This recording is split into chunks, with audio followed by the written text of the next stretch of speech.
There are few sporting highlights as box office as a knockout in boxing, and these fight-ending punches from 2023 will prove it. I've got a question for everyone here. What's my motherfucking name? A tradition here on SMB Boxing is to always start the new year with a bang and count down our picks of the best knockouts from the squared circle's past 12 months. Beginning the list in Mexico, where Lazaro Alvarez made it look as easy as 1-2-3 when he put away Edgar Espinoza in under a minute with 2 blinding jabs and a potent left hand. De bronce. Y bueno, ahí está entonces un hombre relampagueante, lo desconectan. El chamuco se fue al mismísimo Averno, señoras y señores. Monumental, sublime, extraordinario, mayúsculo, genial, impresionante Lázaro Álvarez. After delivering most people's best knockout and comeback of 2022 with a final round finish of Michael Conlan, Leigh Wood returned to his hometown of Nottingham to make the second defense of his WBA featherweight title against the always dangerous Mexican contender Mauricio Lara. Most of all, to defend yourselves at all times, all right? Just close. The beginning was far from ideal for Wood, as he was cut by an accidental head clash in the opening round and then wobbled by a short right cross from Lara in the closing stages of the second session. They're waiting for Lara to punch. Oh, big right hand from Lara. He felt that right down to his legs. You saw the wobble there. And shaken again just by a jab. Body shot right hand, and now Lara starts to open up. He senses this could be a significant attack as the blood is spread across the face of Leigh Wood here. Torrid times for the champion. Following his shaky start, Wood impressively won the next 4 rounds on the spin by utilizing a solid jab to set up and land numerous eye-catching power punches on Lara's head and body. He's just sitting in front of Leigh Wood at the moment. Oh, tremendous right hand. Slow, 1 punch slow, and then a fast one comes. Good hook, good count hook from both men. Both men looking very dangerous, but both men also looking very vulnerable. Good body shot from Leigh Wood. Just doesn't have that sharpness, and some of these punches are going in. And they must be hurting him because they're rattling into his boots. Great work from Leigh Wood there. Clever when you can land them accurate right hands like that one there. I'll tell you what, Lara looks a bit unsteady on the left. Defying that setback from the opening round, and that cut by the left eye. Swings in a lovely left hook.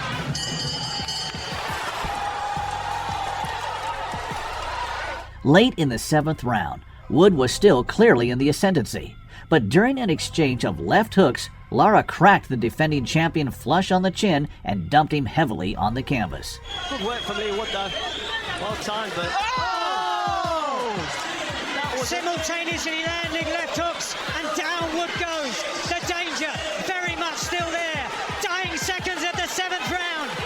Can Lara finish it here now? A controversial towel toss at the time from Wood's trainer Ben Davison then signaled the changing of the guard and Lara to join a long list of Mexican featherweights to hold a world title. And the towel comes in from Ben Davison. So Mauricio Lara with the cherished WBA World Championship belt now across his shoulder, joining a long list of Mexican featherweights. Jordan White exploded onto the super featherweight scene with a 1-round blowout of the previously undefeated Erickson Garcia. Protect the mandate todo momento. Protect yourself at all times. Talk loose. Touch him up. White is nicknamed Short Dog, but on the night a more fitting moniker would have been Short Work, as he took less than 2 minutes to destroy Garcia with a blistering counter left hand. That's why I think Short Dog should apply more pressure. And just like that, a sharp left hand, and that drops Garcia on his back, and it is over. Short Dog, big time power in round 1. After successfully returning from a 3.5-year hiatus with a win in his previous outing, former world lightweight champion Tevin Farmer continued his comeback trail by taking on tough journeyman Oscar Barajas in the main event of the Philly Fight Night 3 card in Philadelphia. Obey my commands at all times. Touch gloves. Good luck to both. From the start, Farmer adopted his usual slick southpaw style and put Barajas on the seat of his pants with a well-timed jab in round 2. Snap in the right hand, pushing Barajas back. Oh, goodness. I think it was a jab. Despite already hitting the deck and looking overmatched, Barajas nearly pulled off a huge upset when he took advantage of a lapse in concentration from Farmer by hurting him with an onslaught of punches in the final 45 seconds of the third stanza. Went downstairs for a moment, coming back up top, trying to show a little, ooh! So Barajas waking up in round number 3. Oh, Farmer's in trouble! Are you kidding me? Kevin Farmer's in big trouble! Kevin Farmer is officially in DP. Oh, he's hurt, Mark. Are you kidding me? This can be a monumental upset. Oh, wow. After almost being embarrassed in front of his home fans, Farmer swiftly regained control of the bout, and in the 6th round, he recorded his first KO in 5 years when he curled Barajas up on the canvas with a thunderous left hand. Caught him again, up top, left hand, right hand. Oh! Oh my goodness! What a left by Kevin Farmer! And that is it! You've got to be kidding me! Oh, welcome back to Philly, Kevin Farmer! Unbelievable! Wow! Ramla Ali put an already agreed world title shot and her unbeaten record on the line against the 12-2 Julissa Alejandra Guzman. All right, shake hands, good luck, God bless both of you. From the outset, the fight was a clear chess match with the faster Ali looking to get her punches off first and the more powerful Guzman looking to time her with hefty counter shots. Oh, big left hook from Ali, hurts Guzman. Oh, good right hand there again from Ali. Ali as she comes in, but just has been just missing. Oh, that was a good right hand from Guzman. Certainly the confidence still there. Interesting that our question heading into this fight was, oh, nice shot there from Ali. A crisp right hand she's throwing right now. There it is again. There's good shot. Good shot there from Guzman. Good shot from Guzman. Maybe the best shot of the fight. Best sequence of the fight for Guzman, who sneaks in another left hook. Good action to end the round. After Ali edged the first 3 rounds, Guzman gained a strong foothold in the bout as she badly shook up Ali with an overhand right in the 4th round, and then caught her clean with the same punch to score a knockdown in the final few seconds of the 5th session. But now it's back to what got her here, her boxing ability. Oh, down goes Ali on a perfect right hand. 3, 4, 5, 6, 7. And she is going to be saved by the bell here, Corey. You good? Yeah, those legs don't look good.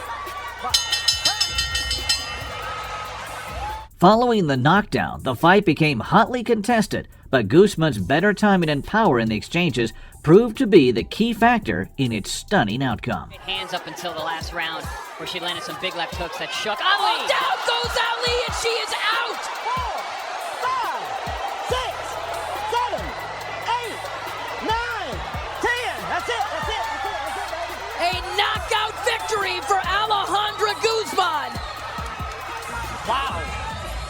On a small show in San Diego, rising junior lightweight prospect Jonathan Lopez made it crystal clear that he was ready for bigger tests with a resounding KO of Jose Santos Gonzalez. Jonathan Lopez!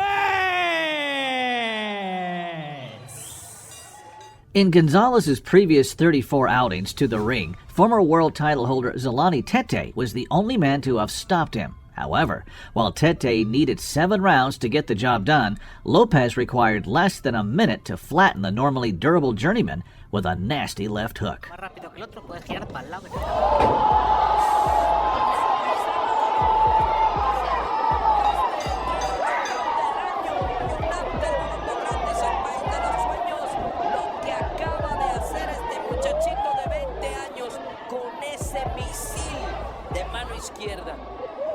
In Sheffield, the British super lightweight champion Dalton Smith and Liverpool's Commonwealth belt holder Sam Maxwell collided in a domestic unification battle. The hometown fighter Smith was dominant from the first bell as he frequently landed impactful flurries and timed the tentative single shots of Maxwell with shrewd counters. Very well. Oh, big right over the top. He took the sting out of that Maxwell. Oh, lovely right uppercut the legs. Stiffened slightly. There's another right hand over the top. This is good work from Dalton Smith. A lovely body shot just a second ago from Dalton Smith. There's another counter right now. Sam twitches. He's looking for it. That's a great left hook from Dalton Smith. That was lovely. Gave the eyes to the body. Shot upstairs with the left hook. Beautiful shot. Good right hand no, that's the shot Maxwell's been looking for. Needs to follow it up, he's coming forward, letting shots go, but that's the best shot. Oh, there's that right hand. Waiting for the mistake, and he's countered. That's a great right hand from Dalton Smith. There was a blink from Maxwell as he backed up onto the rope. An accidental head clash opened up a bad cut over Smith's right eye in the 5th round, but the incident actually worked against Maxwell as it prompted the Sheffield man to intensify his work and come close to scoring a knockdown in the 6th frame. To keep that comfortable lead on points. I understand how he feels. He's being countered with such a great shot from Dalton Smith. Fights. Again. But now he goes on the attack. It might all be immaterial here. With just under a minute to go in round 6. Smith now with a huge attack. Although Maxwell was fortunate that his left glove didn't quite touch the canvas for a knockdown, it would matter little to the fight's outcome, as Smith continued to up the ante, and near the midway mark of round 7, he cut Maxwell's legs from beneath him with a bludgeoning right hand to the temple.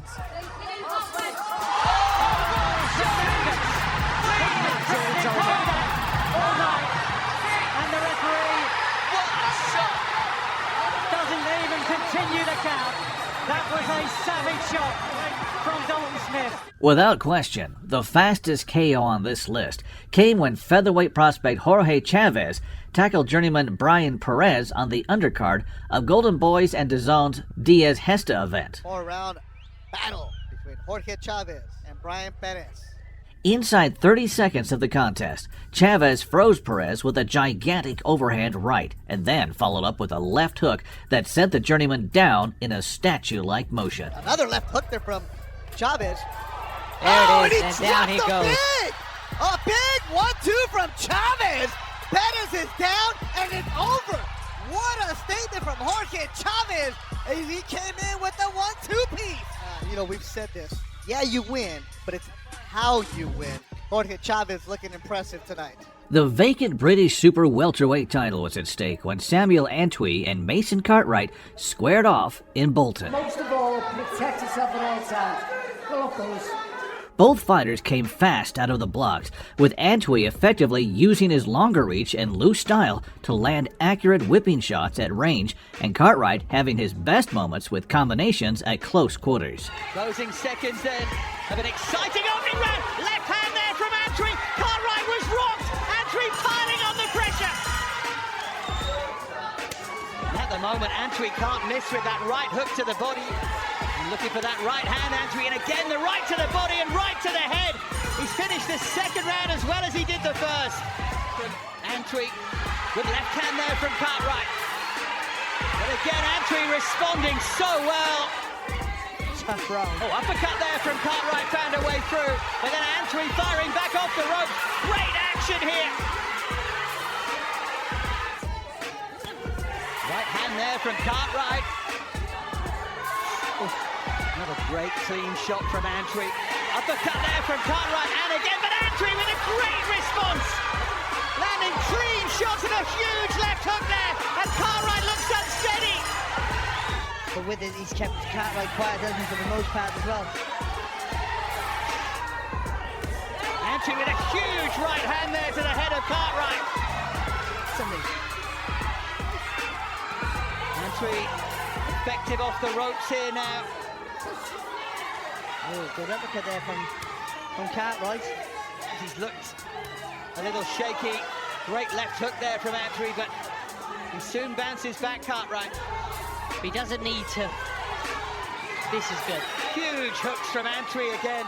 Despite the competitive nature of the fight, the general consensus was that Antwi had a significant lead on the scorecards after 8 rounds. However, he had gradually began to slow down, and Cartwright took advantage by maintaining his steady fighting pace and simply outworking Antwi in rounds 9 through 11. Cartwright is longer at this weight anyway, the bigger man. Good jabbing from Cartwright. What he Rounds to go after this one. He needs to get that counter off. Good left hook there from Cartwright. Lovely left hook. Great double jab there from Cartwright. Cartwright having a bit of success in working off it. Left hook there from Cartwright, and Antwi is staggered. Where has Mason Cartwright found this from?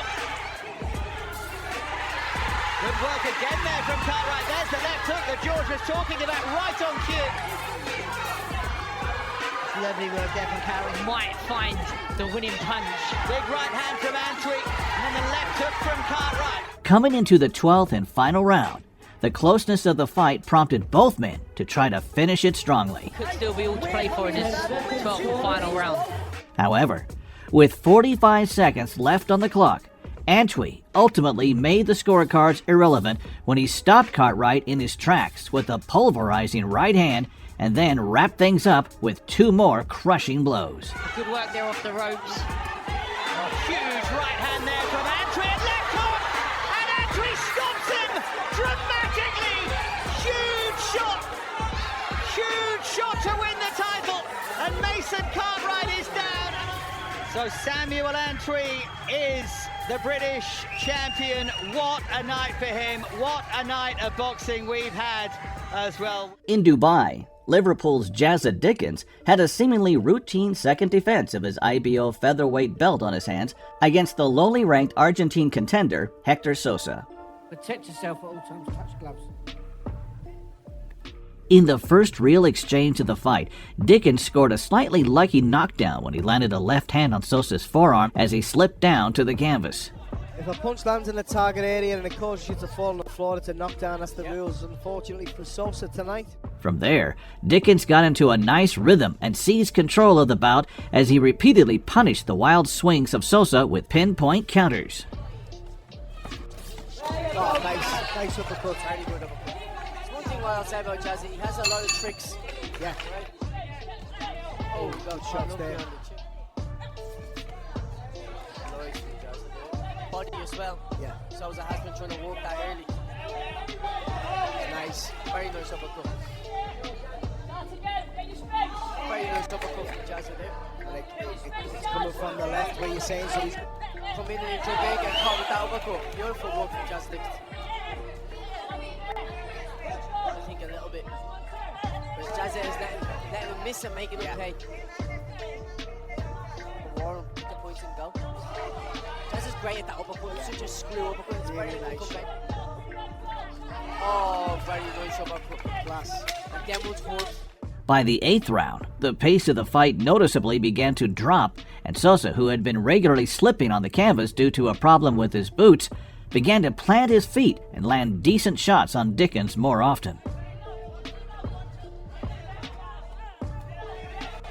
Whatever. I know they're safe. Yeah. That's the most important thing. No trickles down the cheek. Yeah. When it's over the eye, it goes straight. Every time you blink. That's why it looked like it was underneath. Oh, yes. Same time, punching again.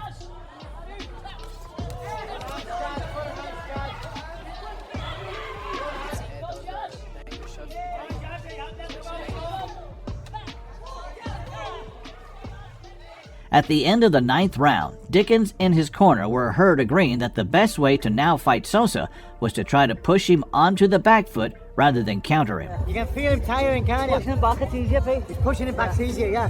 Don't let him come to you. Yeah. However, trying to implement the new tactic proved to be Dickens's undoing as a minute into the 10th frame, Sosa walked him onto a devastating right hand and claimed an unlikely come-from-behind victory. Good right hand, yeah, from Sosa. Oh, no, he's gone. Oh, whoa. Oh, my God. Wow, what a shot. Whoa. That's the beauty of boxing. He's changed his life completely now, for sure. and the people around him, by winning one fight with one punch, basically. Late replacement opponents are sometimes banana skins in boxing, but that was nowhere near the case when Yamaguchi Falcao stepped in to challenge the heavy-hitting WBA regular super middleweight champion David Morrell on 10 days' notice.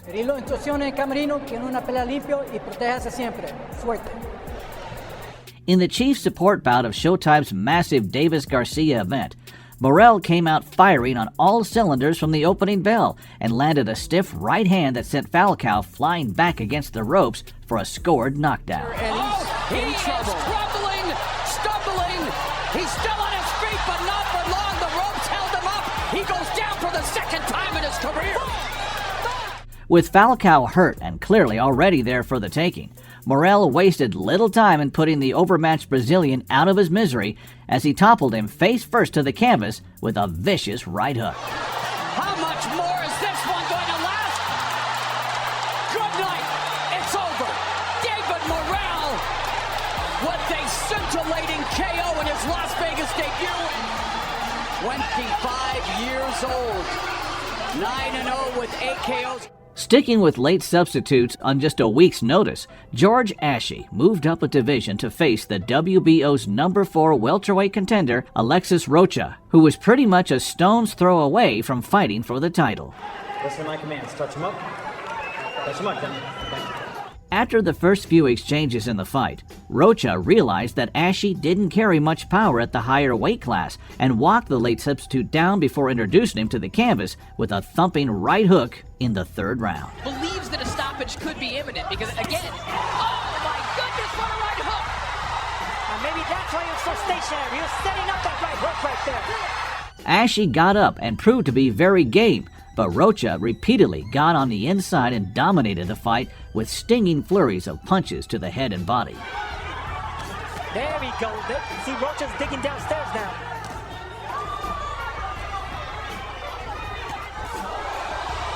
Round 5 now underway, and they're right back to where they left off.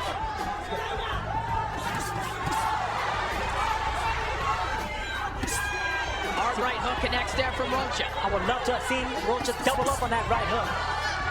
So Rocha make an adjustment and punch with Ashe. You know, to always give you everything they have, but right now he's outclassed. And Alexis Rocha, it's only a matter of time before he catches Ashe over the top again. With Ashe visibly wilting under the punishment, Rocha reintroduced him to the canvas with another crunching right hook and ended the proceedings in the final minute of round 7. Non-stop onslaught from Rocha. Oh my goodness! What a shot! Alexis Rocha! It was only a matter of time, guys. This is what I saw from the beginning. Whenever you keep your chin up in the air like that, you're bound to get chin checked. The last time Alexis Rocha had an opportunity like this, he showed up.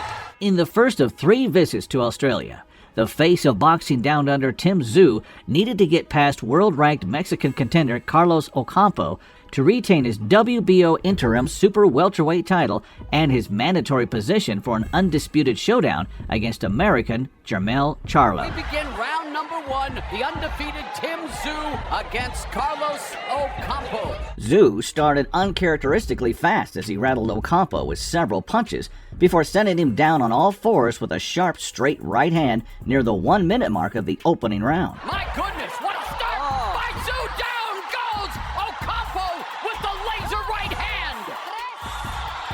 Ocampo made it back to his feet but was given virtually no time to regroup as Tszyu swarmed all over him and then emphatically brought the curtain down on the Mexican's night with a savage head-swiveling left hook. Spence in the opening round, and it looks like Tszyu looking to close the show!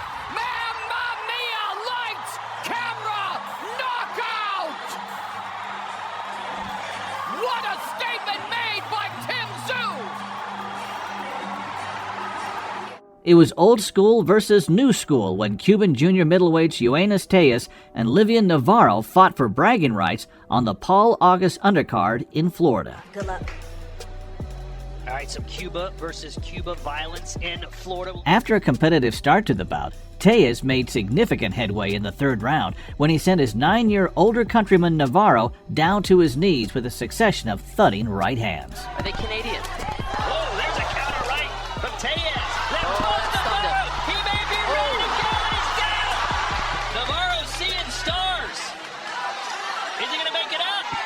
After the knockdown, Tejas took command of the action and visibly began to weaken Navarro with clean power shots to the head and body. This round out, he's trying to land punches of his own, and he got clipped for a second time, and he needs the bell to ring, and it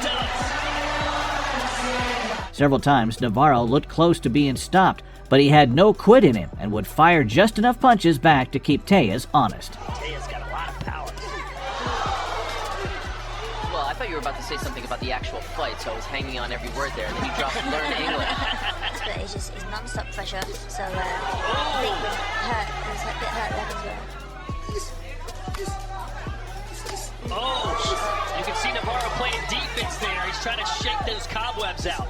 That looked to stun him, as did that jab. Caught him on the chin again. Navarro fighting off the ropes. He's trying to get his too. Tellez laughs as if to say, come on now. Those didn't land. He continues to find a home. Navarro should put his hands up. UK, in Ireland, anywhere. Oh, nice right hand there for Tellez. Saw that, but I think my team did have a set. Coming into the 10th and final round, Tellez was way ahead on the scorecards.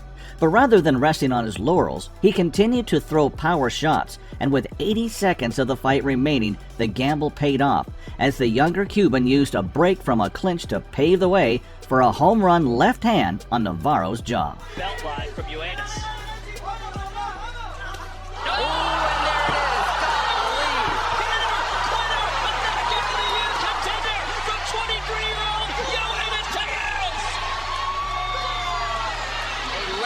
From hell for Ioannis Tellez.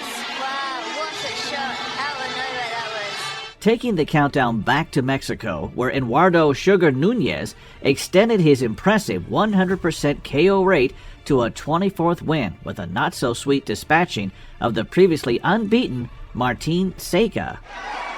Round one underway. This one's scheduled for 10 rounds. As expected from the opening bell, Nunez looked very heavy-handed and then showed the full extent of his power in the final minute of the second round by laying out Seca with a monstrous right hook. You can really hear the punch. A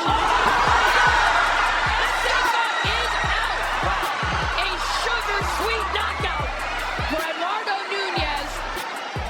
Not only the impact of the punch, but when he landed on his head. So you can just hear the canvas. His head jumped off the canvas. And that's a double impact that just landed. It was wild while it lasted when the inexperienced and unbeaten Australian heavyweights Brandon Grach and Liam Taliba'a met down under. There was virtually no feeling out process at all, as Grach and Taliba'a tagged each other with alarming ease before exchanging heavy knockdowns in rapid succession at the end of the first round. A much bigger man on that occasion.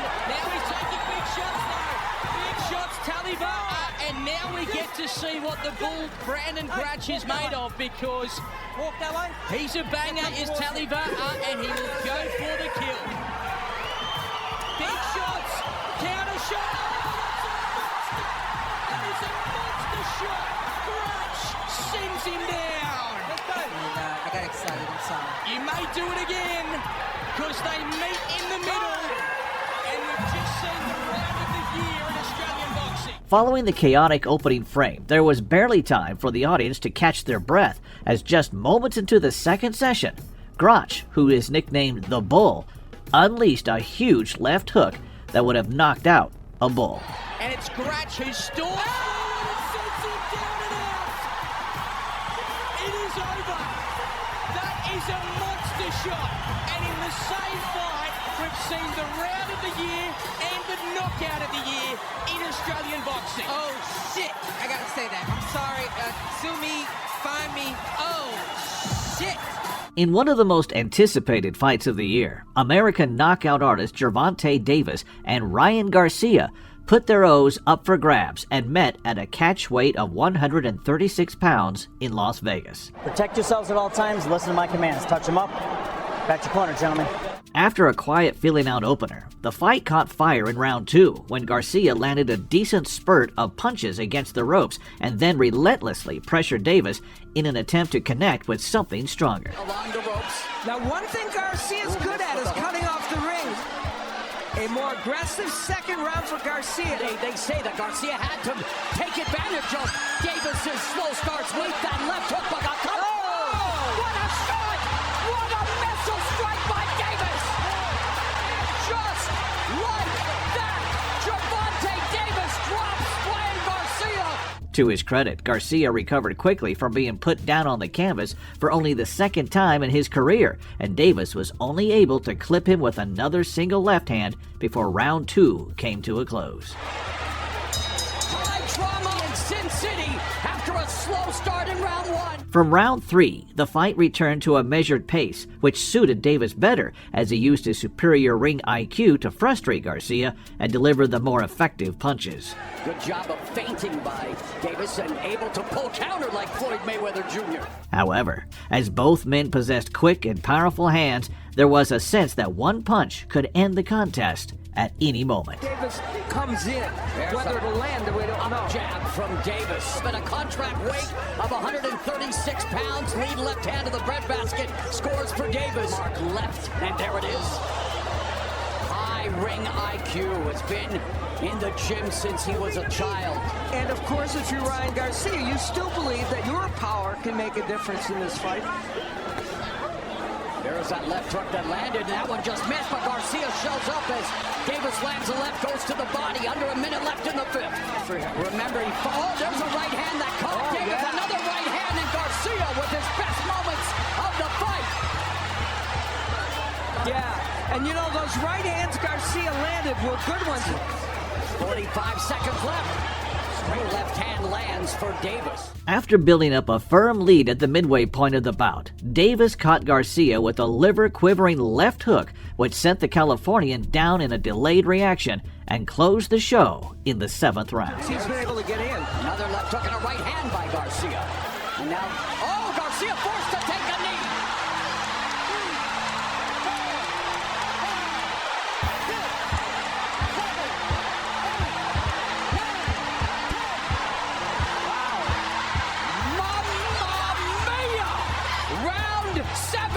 Just as he predicted, Gervonta Tank Davis improves to 29-0. Ryan Garcia tasting defeat for the first time in paralyzing fashion.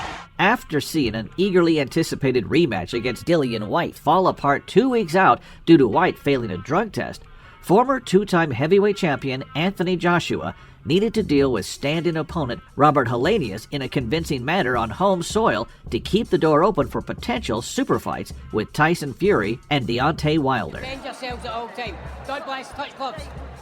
Do it. To the dismay of some fans in the crowd, Joshua started cautiously, but still landed enough jabs and follow-up power shots to comfortably win all of the first 6 rounds and visibly soften up Helenius. Thinking about the attack he's trying to set traps. And that attack from Joshua followed some boos and whistles in the crowd here. Double it, go to the body, good right hand. It's a shot, Helenius felt that 100%. That's a great right hand. Conversations between them are quite healthy, but you can let him now. But Tony, good right hand, hook to the body, right hand. He needs to get a reaction out of Robert Helenius. That was a good left hook. With Helenius tottering around the ring, Joshua turned the screw early in the 7th round and showed that his much-debated killer instinct was still intact when he abruptly finished matters with a bazooka of a right hand. It's not a mug.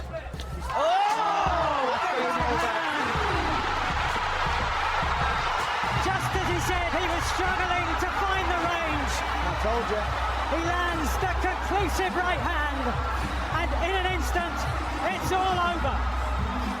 I said he was capable of this.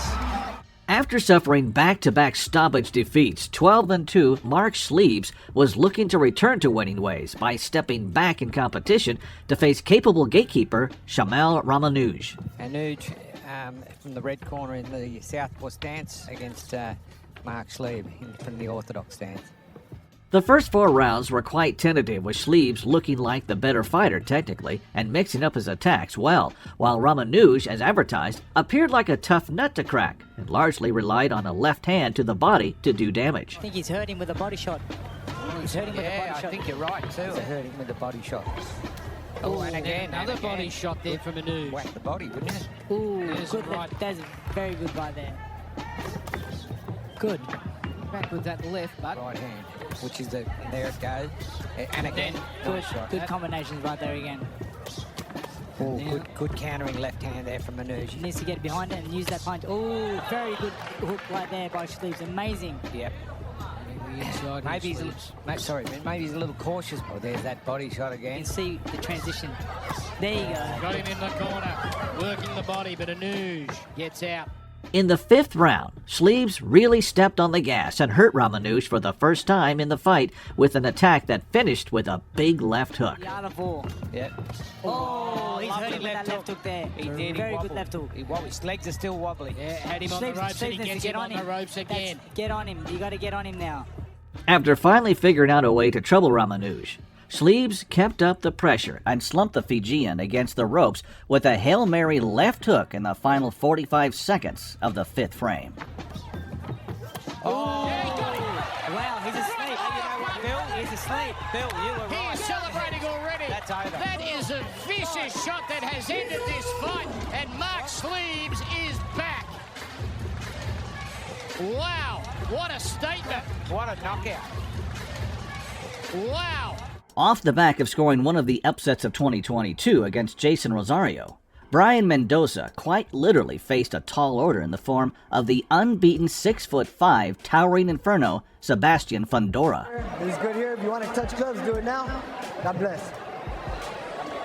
In the opening 6 rounds, the 11-1 underdog Mendoza struggled to put a dent in the unusually built Fundora and was notably on the receiving end of numerous jarring uppercuts. Hold Fundora, but still try and work a little bit. And there's that uppercut. There's a right uppercut from Mendoza that just missed, yeah.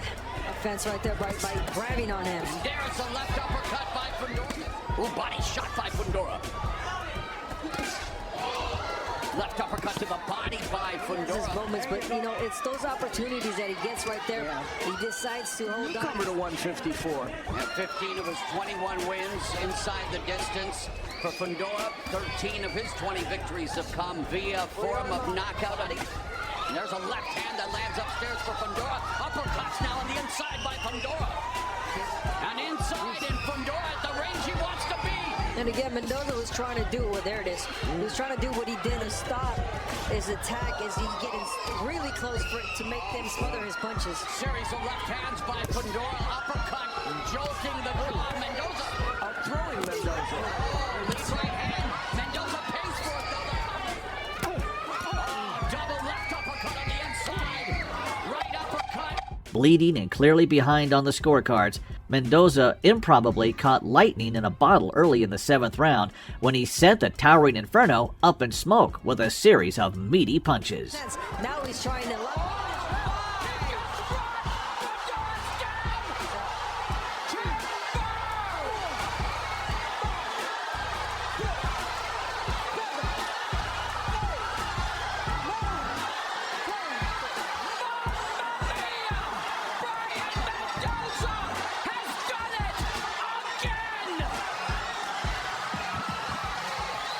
Millennial Cruiserweight champion Jai Opetaia reluctantly gave up his IBF title to fight Ellis Zorro in one of the biggest cards in boxing history, the Day of Reckoning in Saudi Arabia. Although both fighters were unbeaten coming into the bout, Opetaia's #1 ranking made him the overwhelming favorite to win, and it didn't take long for the Australian to live up to the billing as near the end of the 1st round, he smashed Zorro into the bottom rope with a picturesque left cross. He's not getting bullied too far. Backward. Oh, big shot! Single shot. Left hand. Zorro is out. Zorro is out. His head hit the canvas. That's bad news. He gave an indication of what was to come earlier in the round. And in one decisive moment, it's all over for Ellis Zorro.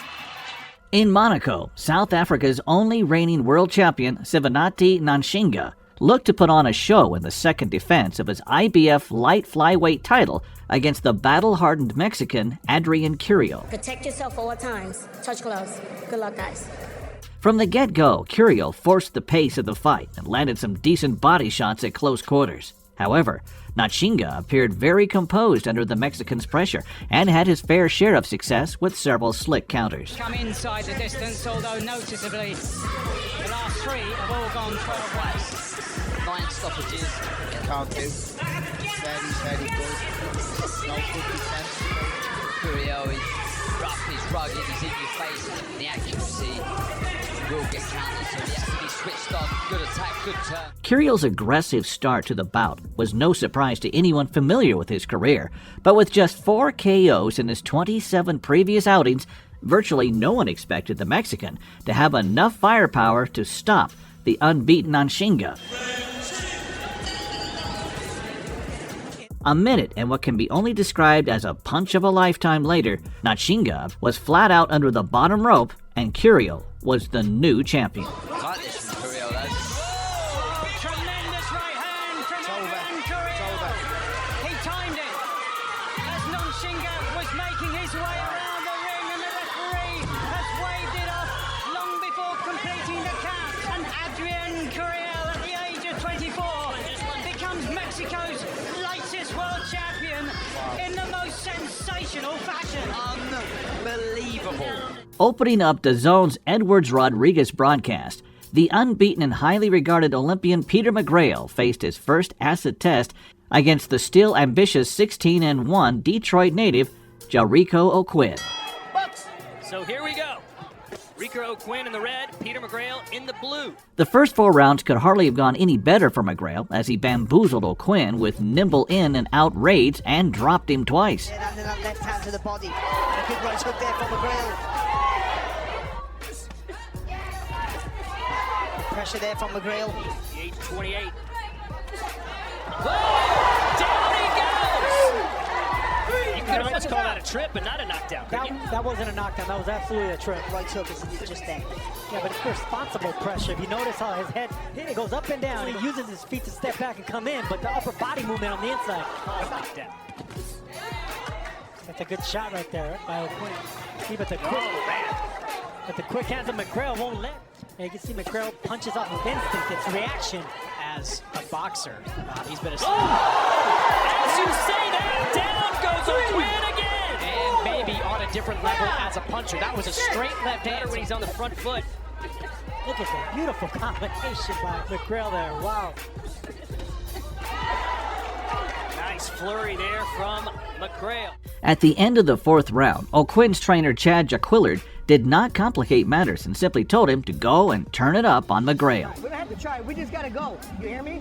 We got to go. All right? Let's go, baby. Come on. It's time to turn it up now. It's go time. It's fair to say that O'Quinn followed Jaquillard's instructions to a T, as in the final minute of the 5th round, the Detroit native collapsed McGrail sideways through the ropes with a perfectly timed counter right hand and sealed one of the comebacks of the year. He punches 6 inches through the target.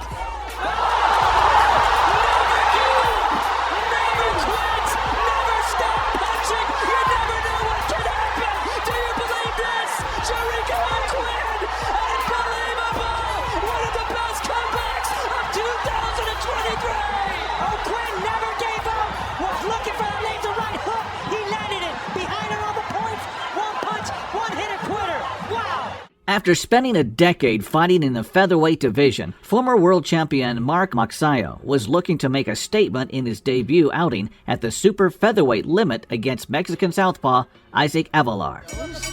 Should be a good one here. Mark Magsayo. He wants to be a 2-division champion. Both fighters settled into the fight well and were not afraid to let their hands fly. However, in the first 2 rounds, the cleaner and more forceful shots did come from Magsayo. Ryan, you want to be active. We know that Magsayo has world-class skill. Canelito. So, Canelito is no pushover. Oh, but Magsayo just connected with that left hook. Marvin does speak English, so he understood. Good little uppercut from Magsayo inside. Really? In Idaho? It should be an eye. Avelar, you see his toughness here. He's strong. Oh, uppercut from Magsayo. In the opening 20 seconds of the 3rd round, Magsayo fired off a speedy barrage of punches that sent Avelar backwards and made him drop down to the canvas. 3rd round. Wow. The attacks and the knockdown happens early in the 3rd. That was a tremendous combination. There must have been 5 punches there. After Avelar beat the count, Magsayo moved in for the kill, and within a minute, he skillfully pivoted to the right before vaporizing the Mexican with a colossal left hook. Mark Magsayo. Oh! A huge KO! Magsayo has knocked out on a huge uppercut, immediately called off. Wow! Mark Magsayo. Rich, you were saying it. How will he look at a new weight division? Well, the power is there. Before we show you our pick for the Knockout of the Year 2023, here are some honorable mentions. Again, Gurkic, he started the round pretty quick. Oh, what a shot from Owens Jr.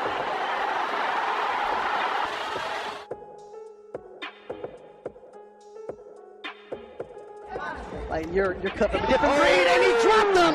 Oh man! It's over. And it is over. A KO. Sebastian Hernandez.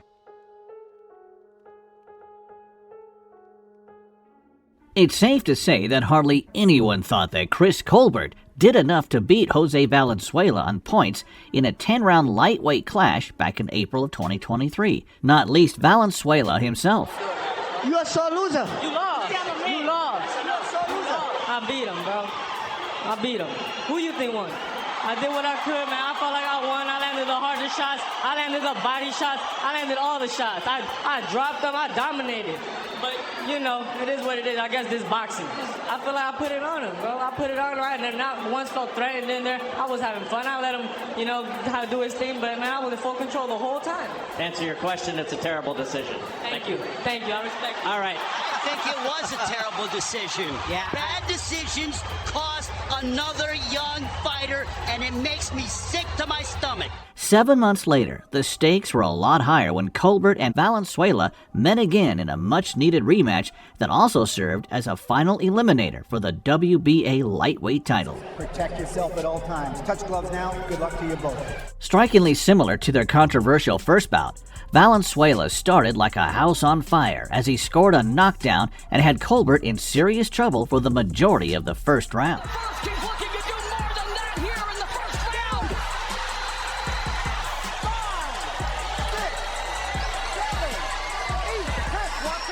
He's done it again. Referee ruling it a knockdown.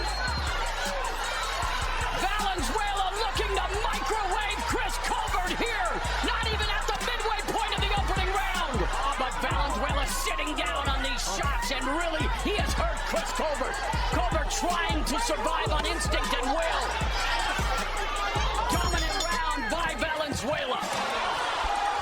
While there was definitely a sense of deja vu in the opening 3 minutes, the ensuing rounds showed little resemblance to the first meeting as Valenzuela bossed the action by using improved footwork to set up fierce two-fisted salvos, which often forced Colbert to retreat against the ropes. With this hook. And the left hand lands again. Right uppercut, left hand. He keeps taking these shots, and he's inviting him to go and then to hit him. We would like to see him do it now, starting to unload and open up more. This is what he said he would do. Along the Ross.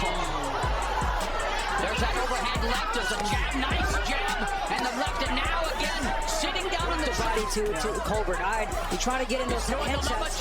Nice. Wow. He really is. The footwork on display. Beautiful stuff from Valenzuela. The last fight felt he faded down the stretch, and here, putting Colbert on the ropes again. With just under half of the 6th round remaining, Valenzuela's glaringly obvious desire to finish the fight inside the distance came to fruition when he hit Colbert's snooze button with a leaping right hook and brutally settled the score. Colbert should be 0-2 at 131.